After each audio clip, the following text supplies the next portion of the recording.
Assalamualaikum warahmatullahi wabarakatuh. Perkenalkan, nama saya Muhammad Sulaiman MPD, peserta PKDP 2026 PTP UIN Suska Riau, dan saya dosen Kampus STIT Internasional Muhammadiyah Batam, Prodi Pendidikan Islam Anak Usia Dini atau PIAUD. Dan saya nanti di video pembelajaran saya akan memberikan pembelajaran dengan materi yaitu konsep dasar perkembangan anak menggunakan model pembelajaran problem based learning atau model pembelajaran yang studi kasus berpusat pada penyelesaian masalah yang sedang kontekstual. Jadi mahasiswa nanti akan menganalisis permasalahan yang lagi kontekstual, lalu dikaitkan dengan teori-teori pembelajaran yang mereka pelajari sehingga menghasilkan nanti solusi-solusi dan juga manfaatnya untuk umat dan bangsa sehingga nanti bisa menjadi kajian ilmu untuk selanjutnya. Oke, selamat menyaksikan video tersebut. Assalamualaikum warahmatullahi wabarakatuh. Waalaikumsalam warahmatullahi wabarakatuh. Alhamdulillah, Allahumma sholli ala Muhammad wa ala ali Muhammad. Dan hari ini kita insya Allah akan kembali melanjutkan perkuliahan kita yang kemarin dalam mata kuliah psikologi perkembangan anak. Oke, ibu-ibu, hari ini judul materi kita adalah seperti yang kita lihat di depan, yaitu konsep dasar perkembangan anak. Jadi itu yang mau kita bahas hari ini, dan juga kita menggunakan model pembelajaran problem basic learning, ataupun problem based learning artinya adalah pembelajaran yang studi kasus sesuai dengan kontekstual yang terjadi pada saat ini. Kita harus melihat dulu CPMK dari mata kuliah ini, yaitu bisa dibaca di depan, yaitu mahasiswa mampu menganalisis konsep dasar ruang lingkup dan manfaat psikologi perkembangan anak secara komprehensif, kritis, dan berbasis bukti ilmiah. Seterusnya adalah bisa dibaca di depan adalah mampu memecahkan problematika simulasi perkembangan anak usia dini di dunia nyata secara bijak, inklusif, toleran, dan seimbang. Materi pertama yaitu hakikat perkembangan ataupun hakikat perkembangan. Kalau Bapak berbicara perkembangan, apa yang terpikir di pikiran saudara-saudari atau ibu-ibu ini ya? Nah, coba siapa yang ingin memberikan pendapatnya? Ada yang ya? Dari yang saya baca itu proses pertumbuhan dan perkembangan yang menyeluruh yang mencakup aspek fisik, mental, emosional, sosial, serta moral secara terpadu dan seimbang, yaitu tidak hanya satu sisi saja, Pak. Yaitu proses bertambahnya kemampuan pada anak dengan tahap proses terus kembangnya pertumbuhan dan pengalaman belajar, Pak. Bagus, jawabannya dua-duanya bagus ya. Intinya perkembangan itu adalah adanya perubahan ya dari fase-fase anak-anak ataupun individu ya.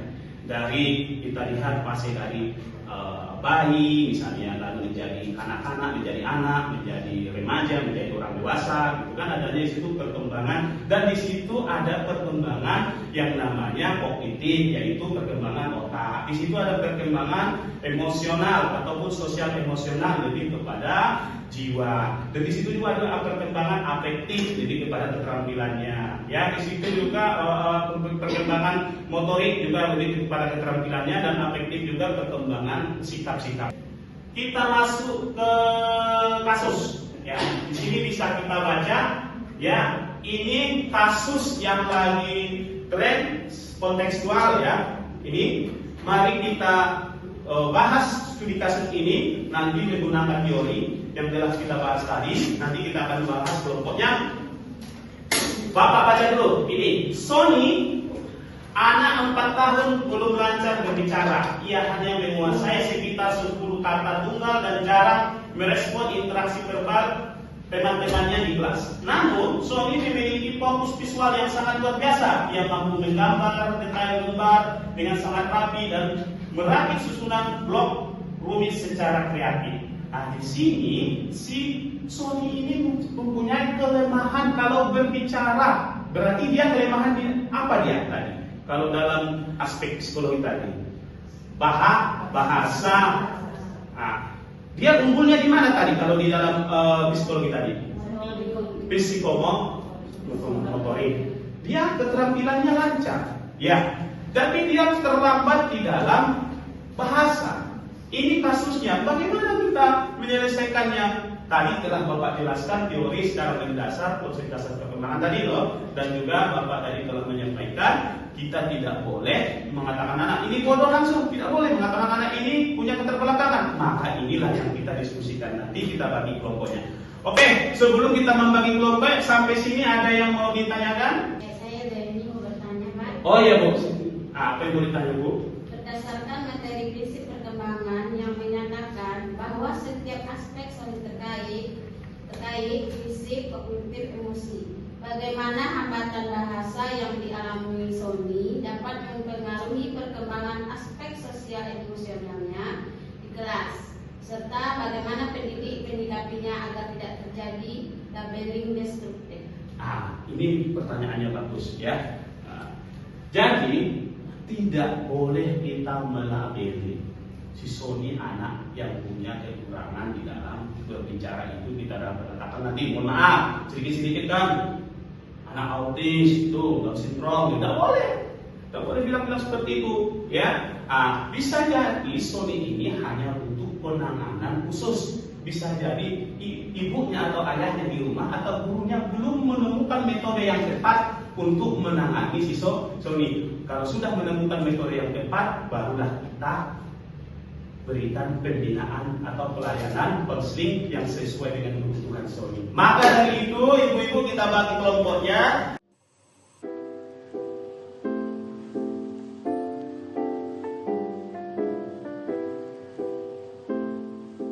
Untuk kelompok 2 dulu, silakan kelompok 2 perwakilan kita kelompok untuk membacakan hasil diskusinya. Dan jawaban kami adalah penerapan prinsip kritikal berarti memberikan dukungan stimulasi yang adil dan profesional sesuai kebutuhan nyata Sony tanpa memaksa atau membebaninya secara berlebihan.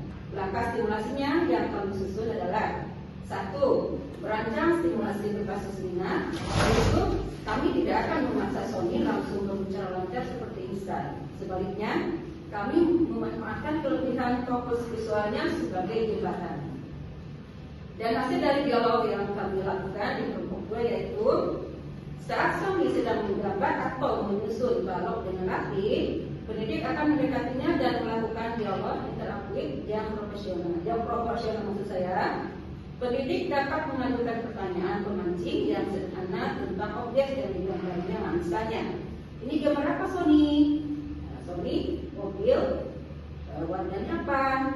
Lalu memimpinnya secara bertahap menambah kosakata dari kata tunggal menjadi kalimat sederhana. Cara ini menyeimbangkan antara penanganan emosional anak dengan pemecahan problematika perkembangan bahasanya. Hasil jawaban analisis dari kelompok 1. Berdasarkan prinsip Tasamu, kelompok kami memandang bahwa perbedaan kelompok perkembangan bahasa Sony adalah sebuah fitrah yang harus disikapi secara bijak, bukan sebuah kegagalan kognitif. Langkah konkret yang kami harus disikapi secara bijak bukanlah kegagalan kognitif. Berikut yang kami rekomendasikan adalah 1. Mencegah labeling atau guru dan lingkungan sekolah dilarang keras melabeli Sony sebagai anak yang tertinggal. Fokus dialihkan pada potensi visualnya yang luar biasa atau menggambar detail dan merakit balok.